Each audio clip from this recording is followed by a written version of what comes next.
avait quelqu'un qui a dit que je peux pas jouer aux poupées, et après j'ai pleuré.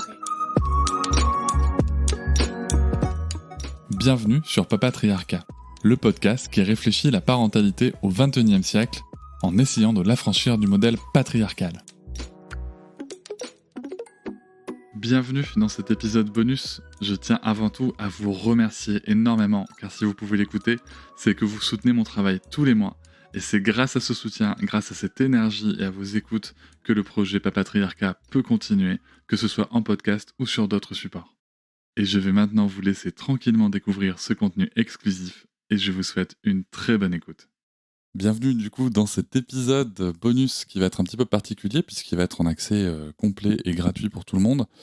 Et il va traiter de l'article de Check News dans Libération. En fait, c'est la cellule de fact-checking qu'on appelle comme ça de Libération qui titre l'éducation positive en débat, que valent les arguments scientifiques de la psy Caroline Goldman. Alors, pourquoi est-ce que je le mets en tout public ? Déjà parce que j'ai fait une story dessus où je l'ai partagé. J'ai eu vraiment beaucoup de retours de personnes m'indiquant, voilà, j'ai vraiment envie de savoir, mais tu vois, c'est pas accessible, enfin, c'est un accès payant et ça m'embête et tout, je suis pas abonné à Libération et j'ai vraiment pas envie de m'abonner. Ok, d'accord. Alors, bon, moi je tiens à préciser quelque chose, c'est que là, on va partager l'article, mais je vous invite toujours quand même à réfléchir peut-être aux abonnements. Moi, par exemple, là, je me suis abonné pour 1 euro sur 2 mois à Libération parce qu'il y a, ce fact-checking sur Caroline Goldman, il y a d'autres articles que je trouve intéressants qui vont sortir dans l'été. L'idée c'est quoi ? C'est de se dire qu'il y a quand même des gens il y a des journalistes derrière qui bossent et c'est important de soutenir aussi les gens qui sont dans cette démarche. Donc voilà, après bien entendu, voilà, il y a zéro jugement là-dessus. Je voulais juste rappeler que voilà, c'est quand même du travail et que c'est important que ça soit rémunéré, surtout si on veut que ça soit un petit peu de qualité. Donc voilà, ça c'est le truc que je voulais préciser. Et aussi, pourquoi est-ce que là, tout public ? Parce que cet article est un petit peu une synthèse de choses qui ont déjà été traitées dans les bonus de Papatriarcat Plus avec beaucoup de détails, d'accord ? Moi, j'estime que les personnes qui écoutent Papatriarcat Plus ont tous les éléments pour avoir des argumentations étayées sur le sujet, de ce qui est proposé dans les propos de Caroline Goldman, sur ce qui peut être, ma foi, tout à fait accepté, et d'autres choses qui sont totalement, alors soit philosophiquement inacceptables si on a la même philosophie, soit de toute façon scientifiquement totalement ubuesques. Et on va voir ce qu'il en est dit dans cet article. Donc c'est une lecture commentée que je vais vous présenter ici. On commence tout de suite, donc je reprends le titre. L'éducation positive en débat. Que valent les arguments scientifiques de la psy Caroline Goldman ? Podcast, tribune, livre et désormais chronique quotidienne sur France Inter, donc 40 émissions sur l'été. Caroline Goldman est devenue en quelques mois la figure d'opposition à l'éducation positive, au grand regret des chercheurs qui déplorent la confusion qu'elle entretient. Petit premier commentaire, sachez-le, Caroline Goldman, 40 émissions sur France Inter, ça me rappelle un truc parce que j'avais été attrapé par le col un petit peu sur un réseau social en disant, parce que je critiquais un petit peu le manque d'opposition et voire même l'énorme complaisance sur des propos totalement lunaires de Caroline Goldman chez France Inter. Et c'était il y a quelques mois, et ma foi, en fait, on comprend mieux quand même, voilà, quand on sait que le contrat de 40 émissions était déjà dans les tuyaux, voire signé, parce que moi j'étais au courant de ça en mois de février. Donc voilà, faut pas s'étonner non plus qu'une radio mette un petit peu en avant la personne à qui elle va confier 40 chroniques sur l'été, hein. Donc là, on a une citation. À une époque où chacun peut donner son avis et détourner les données scientifiques, elle souhaite sortir la psychologie des laboratoires de recherche.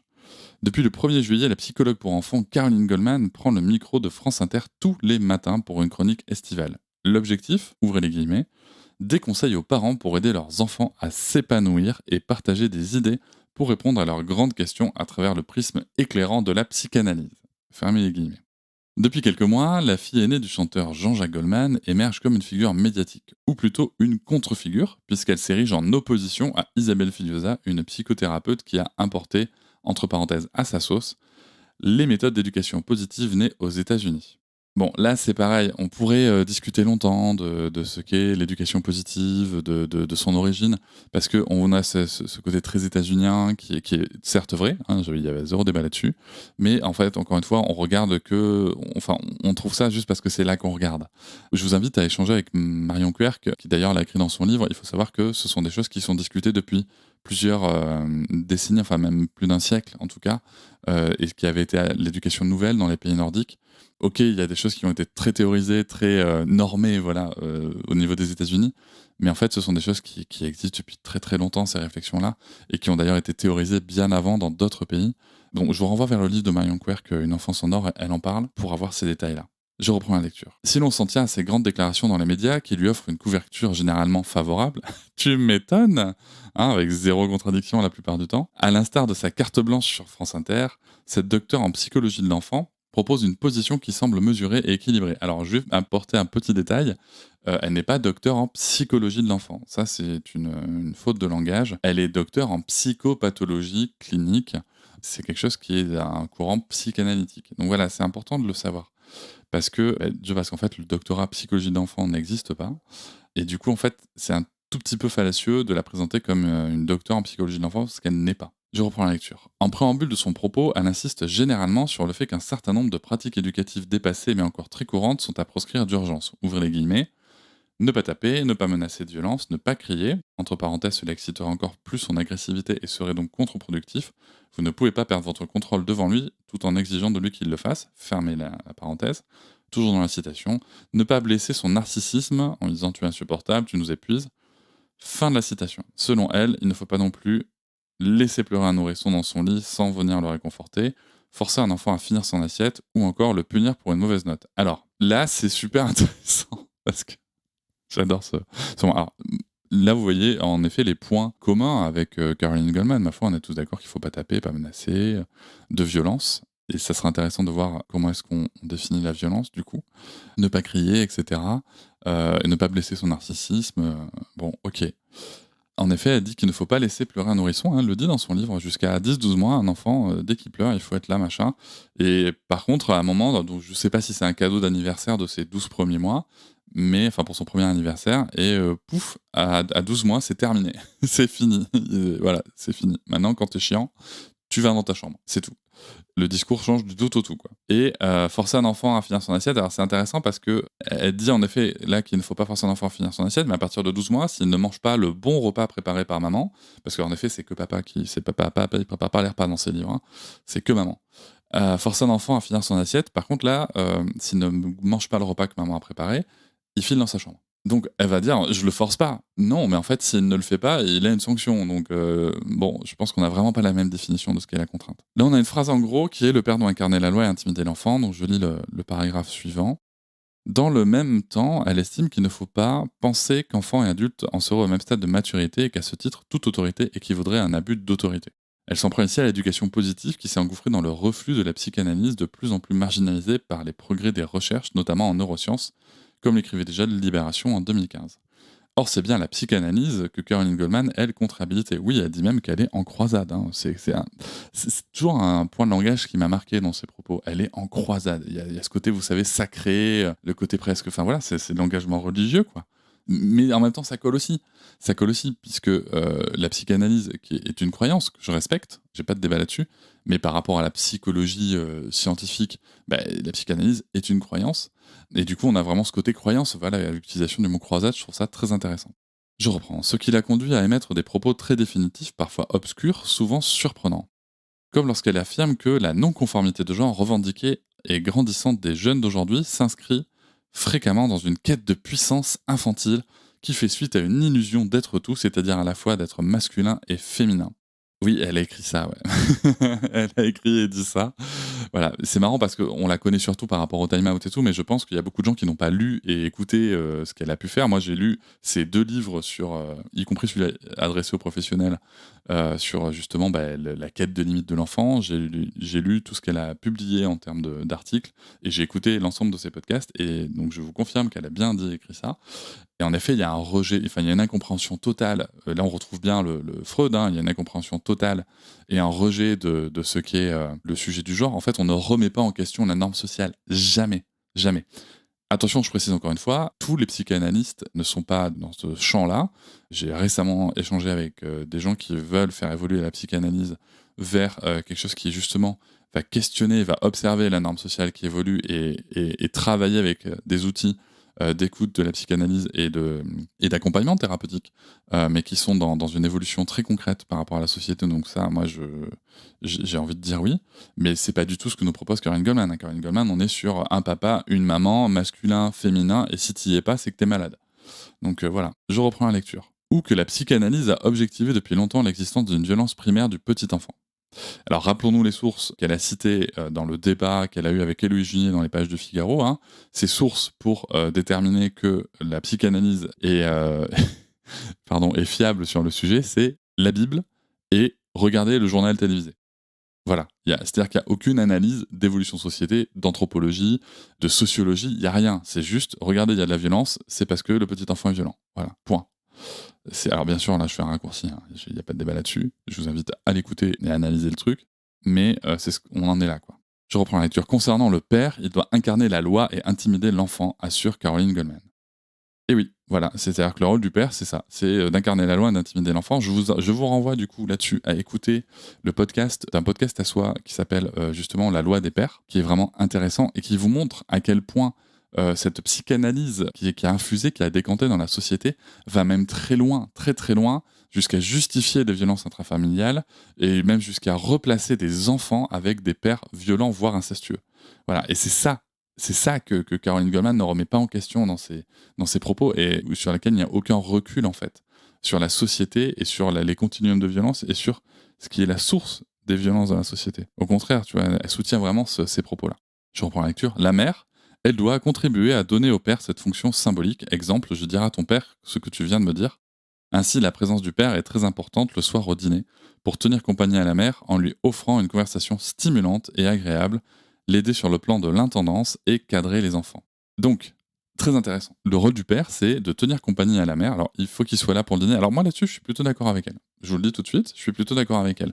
Je suis plutôt pour des dîners qui se passent en famille, sans écran, avec la possibilité d'échanger. Ça ne veut pas dire qu'on doit forcer les gens à échanger, mais avec le fait que voilà, c'est un temps privilégié pour discuter. Enfin, si c'est ce qu'elle propose, c'est ce qu'elle propose le cas échéant, je suis d'accord avec ça. C'est une position personnelle. Hein. C'est pas parce que vous faites autrement que c'est grave ou pas grave.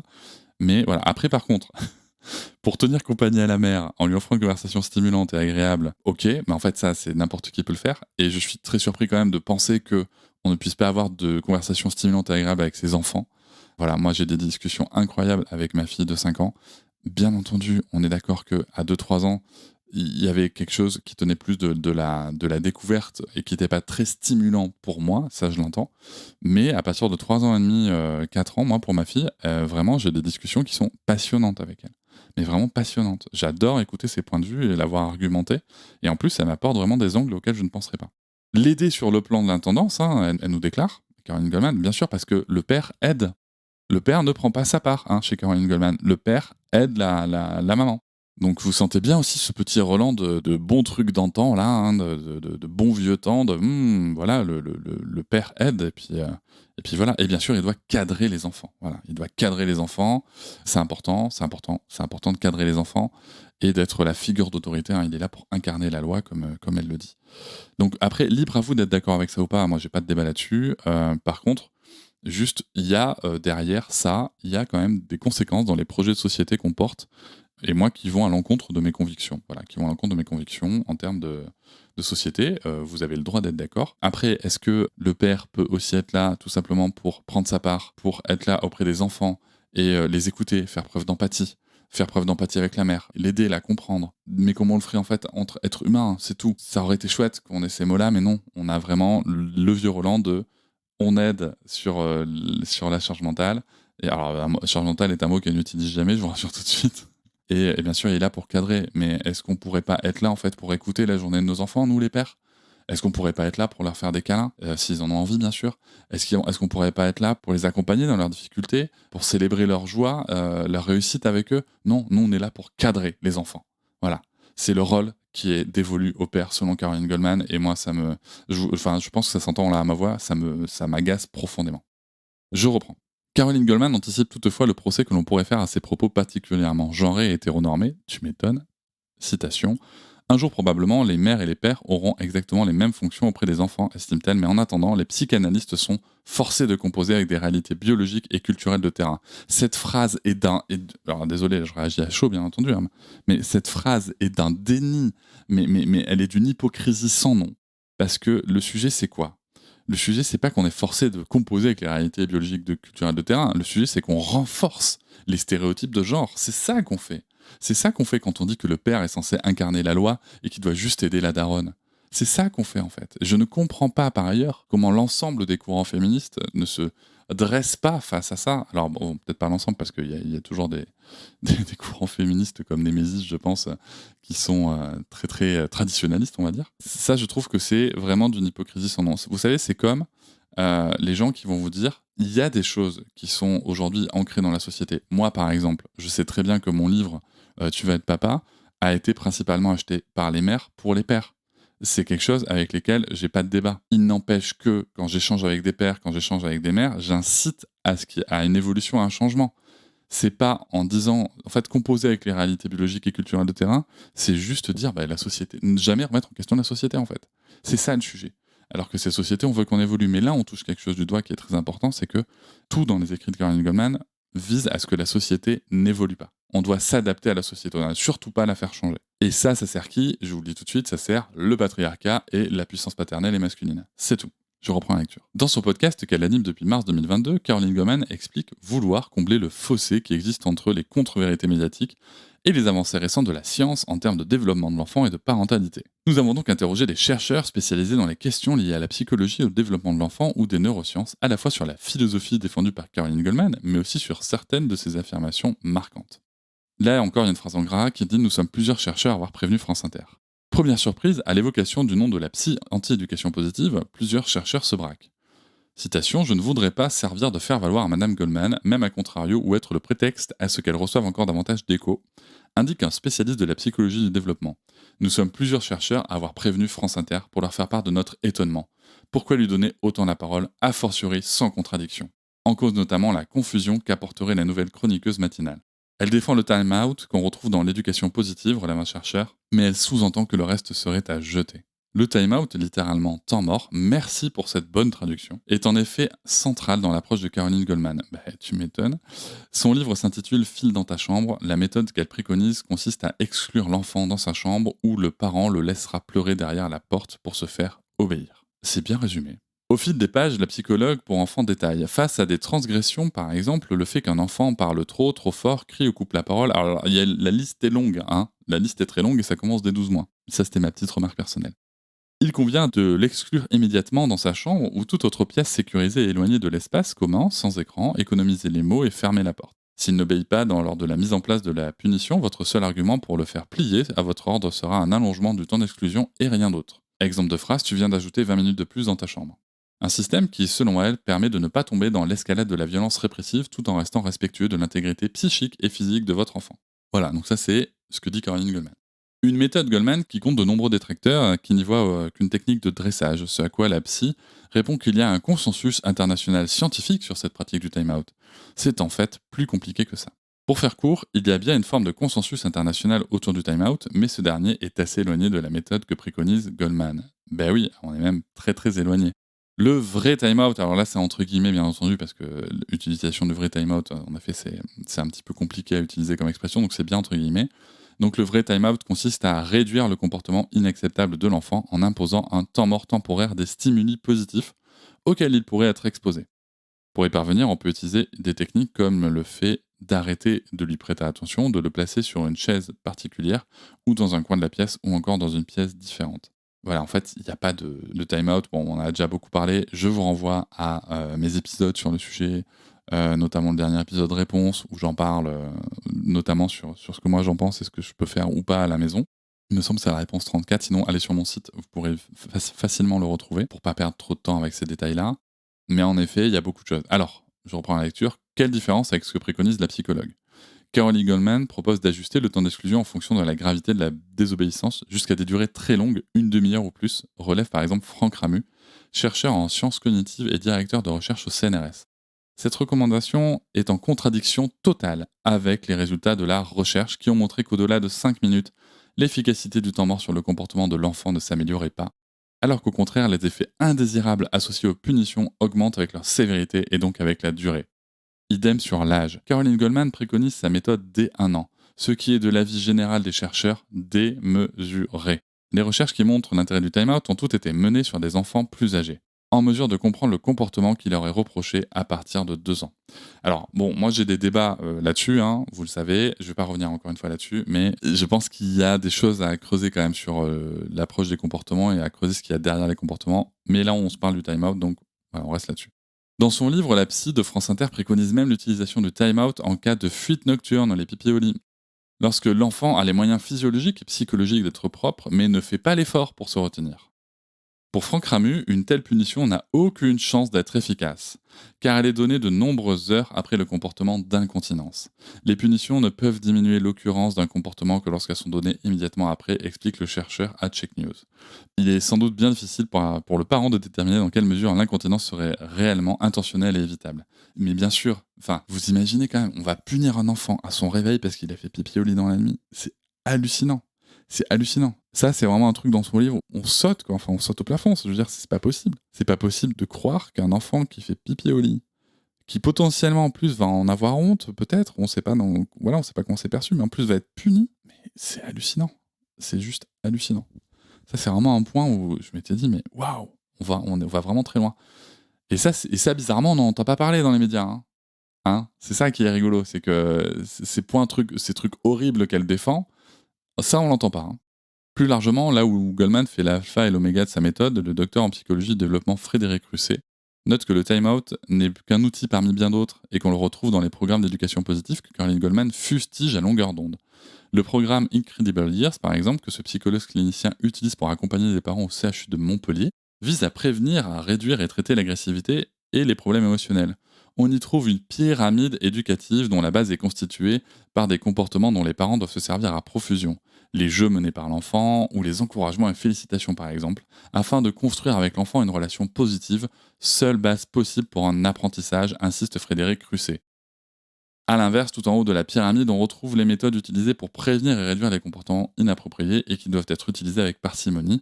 Parmi ces derniers, on retrouve des méthodes comme le time-out à utiliser donc en dernier recours. Alors, je voudrais apporter 2 petites précisions là-dessus. C'est qu'avant le time-out ou quoi, on va aussi faire l'encouragement de ce que Alan Kasdin, que vous pouvez retrouver dans mon épisode 101 en anglais, en français et en transcription sur mon site papatriarca.fr. Donc le renforcement des comportements positifs opposés, c'est-à-dire que avant de se dire je veux pas que mon enfant fasse ça, l'idée c'est de se demander mais en fait qu'est-ce qu'il sait faire à la place ? Qu'est-ce qui lui est accessible comme comportement ? Parce que punir un enfant pour un comportement alors qu'il sait pas comment réagir à la place d'autres, déjà bon, je reviens pas encore une fois sur l'aspect de la punition, mais juste ça n'a aucun sens en fait. Et y compris pour la recherche. Je vais même préciser aussi quelque chose d'important qui a été souligné par d'autres personnes comme Thomas Villemontex, comme Géraldine Maigret, comme Edouard Gentaz, qui sont bien entendu des spécialistes du développement de l'enfant. Dans les programmes, en fait, quand ces chercheurs-là font de la guidance parentale avec les parents, avec les enfants, ils ne donnent pas accès aux étages, on va dire, supérieurs de la pyramide tant que la base n'est pas maîtrisée par les parents. C'est-à-dire qu'en fait, on ne parle pas du time-out tant que tout ce qui est positif n'est pas maîtrisé et la plupart du temps, il n'y a pratiquement pas besoin d'en parler. Ça, c'est leur constat à eux. Là, on a une citation. Il y a un consensus scientifique international pour dire que le time-out est un ingrédient acceptable et qui peut être utile pour réguler le comportement d'un enfant. Mais ce n'est pas le plus important et il est inopérant seul, résume Franck Ramu. Il n'est efficace que dans le cadre d'un programme de renforcement positif qui n'est pas ce que promeut Caroline Goldman. Contacté, la psychologue anti-éducation positive n'a pas souhaité répondre à nos questions dans l'immédiat. Ben oui, de toute façon, ça, c'est marrant parce qu'en fait, chaque média qui la contacte, comme l'Express, comme etc., et qui vont aller chercher soit du fact-checking, soit de la contradiction de l'opposition, elle ne répond pas. L'autre argument massu de la psy pour enfants consiste à dire que les troubles du comportement explosent en France, notamment en raison des écueils d'une éducation positive largement relayée dans les médias depuis une dizaine d'années. Ainsi, selon elle, les acteurs de la pédopsychiatrie doivent traiter de plus en plus de cas d'enfants avec des troubles du comportement liés à un manque de limites éducatives, au point que 75% des enfants reçus en pédopsychiatrie aujourd'hui en souffriraient, assure-t-elle. Dans l'épisode de son podcast consacré aux troubles du déficit de l'attention avec ou sans hyperactivité, donc le fameux TDAH, elle explique par ailleurs que certaines maladies naissent des laboratoires pharmaceutiques et sont conçues secondairement, parce qu'une solution pharmacologique a révélé un pouvoir d'action sur certains symptômes. Sous-entendu à peine caché, les diagnostics de troubles de l'attention serviraient à engraisser les labos. Alors, c'est à peine caché, elle avait clairement dit dans un article de Charlie Hebdo que le TDAH avait été créé par les labos, mais bizarrement cet article chez Charlie Hebdo a été enlevé. Je vous invite aussi à aller consulter l'article d'Arrêt sur Image sur la médiatisation de Caroline Goldman qui montre vraiment des rouages hyper intéressants. Je reprends. Les TDAH constituent-ils vraiment une maladie fabriquée de toutes pièces ou connaissons-nous une véritable épidémie causée par l'éducation positive? Au-delà de la contradiction même des arguments avancés par Caroline Goldman, tous les chercheurs interrogés par Check News rejettent en bloc ces développements. Sur les troubles du comportement, un discours qui est dangereux, tranche Grégoire Borst, professeur de psychologie du développement et de neurosciences cognitives de l'éducation. On est dans un pays où le TDAH est très mal pris en charge et elle laisse entendre que c'est à cause de l'éducation positive. Alors que pour l'ensemble de la communauté scientifique, cela s'appelle des troubles neurodéveloppementaux et ça n'a rien à voir avec un modèle de parentalité. Vous noterez aussi que du coup, Caroline Goldman vous dit que si votre enfant a des problèmes développementaux, c'est de votre faute. Et comme l'éducation, ce sont les mères qui s'en occupent et pas les darons, enfin sauf pour cadrer, et ben en fait, c'est souvent la mère. Hein. Je reprends. Franck Ramu abonde. Je ne connais pas d'études épidémiologiques qui nous montrent une augmentation de la prévalence des troubles du comportement. La seule étude qui sera en mesure de le montrer est Enabi, qui a mesuré la prévalence de ces troubles pour la première fois en 2022, ce qui permettra de suivre les évolutions au cours des années futures. Frédéric Russet s'étonne aussi des affirmations péremptoires de Caroline Goldman sur le sujet. À ma connaissance, elle ne cite aucune étude. Elle dit « je le vois en consultation » et je peux lui répondre que moi, ce n'est pas ce que je vois. Ce n'est pas de la science. Le chercheur n'exclut pas qu'il puisse y avoir une hausse ces dernières années, mais il y a bien des facteurs que l'on pourrait citer avant d'envisager un lien quelconque avec l'éducation positive. Ce sont d'abord les troubles et difficultés de l'enfant ainsi que les dynamiques familiales fragiles qui sont mieux orientées et prises en charge. Ensuite, il y a plus de parents isolés sans système familial d'aide et plus généralement des parents qui sont pris dans les rythmes de vie exténuants et moins disponibles. Il faut noter qu'on sort de plusieurs confinements, mais voilà, vous voyez, c'est là où je pense qu'il manque vraiment quelque chose à Caroline Goldman. Alors, est-ce que c'est volontaire de sa part? Je ne sais pas. Mais là, on a un chercheur, voilà. On a quelqu'un qui observe aussi ce qui se passe dans la vie des parents, ce qui se passe dans la société. On le sait aussi que Caroline Goldman ne reçoit que des gens qui sont très aisés. Elle n'a pas de contact avec les populations les plus fragiles. Donc, c'est peut-être aussi ce qui fausse son jugement. À partir du moment où on a des personnes qui sont en contact avec toutes les populations, forcément que l'aspect social, sociologique rentre en ligne de compte dans la réflexion. Donc, merci de l'avoir dit. Je reprends. Pour Grégoire Borst, il est important de relever que tout ce discours de Caroline Goldman s'inscrit dans le courant psychanalytique qui considère par exemple que les troubles du spectre autistique sont liés à des problématiques mère-enfant. Et oui, ce que la psy suggère effectivement dans son podcast, quand elle cite par exemple cette mère qui a, sans le vouloir, empêché la subjectivité de ses enfants de se déployer, ce qui a pu conduire à des diagnostics du trouble du spectre de l'autisme. Quand on parle de psychose infantile, un terme qui n'est plus employé nulle part, il a été progressivement abandonné depuis les années 80 au niveau international, c'est la même chose, là encore c'est un discours dangereux. Et oui, comme beaucoup de psychanalystes, Caroline Goldman utilise ainsi les tests projectifs, comme le test de Rorschach par exemple, vous savez c'est les taches d'encre là, où l'on demande aux patients de décrire des tâches symétriques, pour localiser là où les fixations psychopathologiques de l'enfant, explique-t-elle dans un podcast, où elle défend cette méthode. Oui, c'est vrai qu'elle a fait tout un podcast sur les tests projectifs qui sont un outil totalement abandonné par la psychologie scientifique. Les chercheurs interrogés par Check News s'accordent tous pour dire que ces tests n'ont aucune validité scientifique établie et qu'il n'y a guère que les professionnels imprégnés de psychanalyse qui y croient encore. Et je pense que utiliser le verbe croire est important dans cette phrase. Une spécificité française selon les chercheurs étrangers. Les Français sont parfois surpris de l'apprendre, mais ils vivent dans un des derniers bastions du freudisme. S'amuser par exemple dans Les Jours, le psychologue belge Jacques Van Rieler, que vous pouvez aussi retrouver dans toute une série sur la psychanalyse dans le podcast Métachoc. On s'en rend pas compte parce qu'on est dans un truc très franco-français. Mais la psychanalyse, elle a quelques bastions, donc la France, un petit peu la Belgique, l'Argentine, partout ailleurs. C'est pas que c'est pas travaillé. Freud est travaillé même dans d'autres universités, mais en fait, on va le travailler pour avoir une vision critique du sujet, pas pour suivre aveuglément ce qu'il a dit. La plupart des chercheurs interrogés critiquent enfin l'approche recette de cuisine de Goldman. Il faut dire que la psychologue propose carrément d'apaiser de façon pérenne des liens parents-enfants grâce à sa feuille de route. Ce genre de livre de méthode rajoute des injonctions sociales, regrette Anne Bobin-Beg, maîtresse de conférences en psychologie de développement à l'université Paris-Nanterre. On doit se positionner, on doit choisir son camp. Isabelle Filiosa ou Caroline Goldman. Ça n'aide personne parce que ça ne marche pas. Ça met en échec des parents, donc ça met en difficulté des enfants. Exactement. Bon, alors, je vais dire un truc à la fin. La chercheuse sauve tout de même une idée qu'elle trouve intéressante chez Goldman. Contrairement à Isabelle Filiosa, elle a quand même cette proposition qui est d'être attentif aux parents, de dire qu'on n'est pas parfait, que notre temps n'est pas illimité, relève-t-elle. On en revient au contexte, on ne choisit pas toujours ses horaires de travail par exemple, et ça va jouer sur les choix qu'on fait, le temps qu'on peut passer avec ses enfants à expliquer telle ou telle chose. D'ailleurs, c'est pour ça que le time-out peut être utile pour que tout le monde puisse souffler, l'enfant aussi, mais aussi les parents. C'est la fin de l'article. Je voudrais préciser quelques petits points sur cette fin d'article. Alors, il y a quelque chose avec lequel qui m'embête beaucoup là quand on cite Isabelle Fioza qui ne parlerait pas des parents. Son livre Parents pas parfaits est largement antérieur, c'est 2010 il me semble, donc il est largement antérieur à ces débats-là. Et en fait, Isabelle Fioza avait déjà traité ça. Le problème, c'est qu'à chaque fois qu'on parle d'Isabelle Fioza, qui a beaucoup de livres à son actif et des dizaines d'années de médiatisation et de publication, on prend souvent les derniers points. On pense au cœur des émotions de l'enfant. En fait, on va prendre 2-3 livres qui sont très tournés vers l'enfant, ça, il n'y a pas de débat, et tant mieux, ma foi, que ça existe.